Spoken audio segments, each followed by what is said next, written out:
રેસીપીમાં તમારું સ્વાગત છે। આજે આપણે સુવાની ભાજીનું એક અલગ રીતથી શાક બનાવીશું જે ખૂબ જ ટેસ્ટી હોય છે।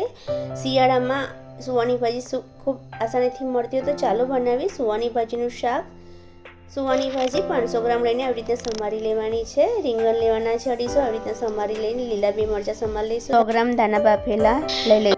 વઘાર માટે તેલ મૂકી દઈએ। લસણ ઝીણું કટ કરી લઈએ, એને થોડું બ્રાઉન થવા દઈએ।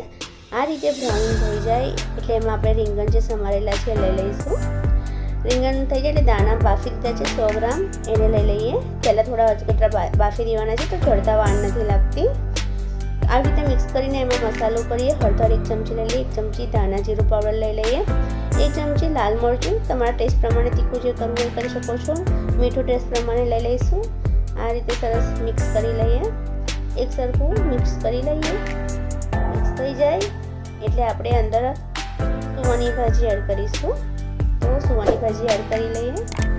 સુવાની ભાજી આ રીતના એડ કર્યા પછી આપણે જે 500 ગ્રામ લીધી છે હલાવી દેવાની છે। જેમ જેમ તમે હલાવતા જશો એમ સુવાની ભાજીનું પાણી છૂટું પડશે, એટલે આમાં પાણી એડ કરવાનું નથી, સુવા જ એનું પાણી છોડે છે। દેખો આ રીતના હલાવીને એને ઢાંકી દઈએ। હવે આપણે એમને 10 મિનિટ ધીરા ગેસ પર રાખીશું, ખોલીશું। આ રીતે સરસ સુવાની ભાજી બનીને તૈયાર થઈ ગઈ છે, ખૂબ જ ટેસ્ટી લાગે છે।